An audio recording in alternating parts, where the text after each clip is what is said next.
ಬರೋಬ್ಬರಿ 6,155 ದಿನಗಳ ನಂತರ ಎಲ್ಲರಿಗೂ ಪಟು ಕನ್ನಡ ಟಿವಿ ಯೂಟ್ಯೂಬ್ ಚಾನಲ್ಗೆ ಸುಸ್ವಾಗತ ಅಂತ ಹೇಳ್ತೇವೆ. ಶುರು ಮಾಡೋಕ್ಕಿಂತ ಮೊದಲು ಯಾರೆಲ್ಲ ನಮ್ಮ ಯೂಟ್ಯೂಬ್ ಚಾನಲ್ ಮೊದಲು ನೋಡುತ್ತಿದ್ರಿ ಅವರೆಲ್ಲ ಸಬ್ಸ್ಕ್ರೈಬ್ ಮಾಡ್ಕೊಳ್ಳಿ ಮತ್ತು ಪಕ್ಕದಲ್ಲಿರೋ ಬೆಲ್ ಐಕಾನ್ ಪ್ರೆಸ್ ಮಾಡಿ. IPL 8ನೇ ಪಂದ್ಯ ರಾಯಲ್ ಚಾಲೆಂಜರ್ಸ್ ಬೆಂಗಳೂರು ಹಾಗೂ ಚೆನ್ನೈ ಸೂಪರ್ ಕಿಂಗ್ಸ್ ನಡುವೆ ಚೆನ್ನೈನಲ್ಲಿ ನಡೆಯಿತು.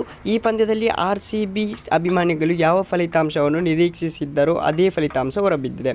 ಬರೋಬ್ಬರಿ 17 ವರ್ಷಗಳಿಂದ ಅಂದರೆ 6,155 ದಿನಗಳಿಂದ CSK ತಂಡವನ್ನು ಅವರು ತವರು ನೆಲದಲ್ಲಿ ಸೋಲಿಸಲು ಹೆಣಗಾಡುತ್ತಿದ್ದರು. RCB ಇಂದಿನ ಪಂದ್ಯದಲ್ಲಿ ಏಕಪಕ್ಷೀಯ ಗೆಲುವು ದಾಖಲಿಸುವ ಮೂಲಕ ತನ್ನ ಬಹು ವರ್ಷಗಳ ಕನಸನ್ನು ನನಸು ಮಾಡಿಸಿಕೊಂಡಿದ್ದಾರೆ. ಈ ಪಂದ್ಯದಲ್ಲಿ ಮೊದಲ ಬ್ಯಾಟಿಂಗ್ ಮಾಡಿದ RCB 197 ರನ್ ಕಲೆ ಹಾಕಿದ್ದಾರೆ.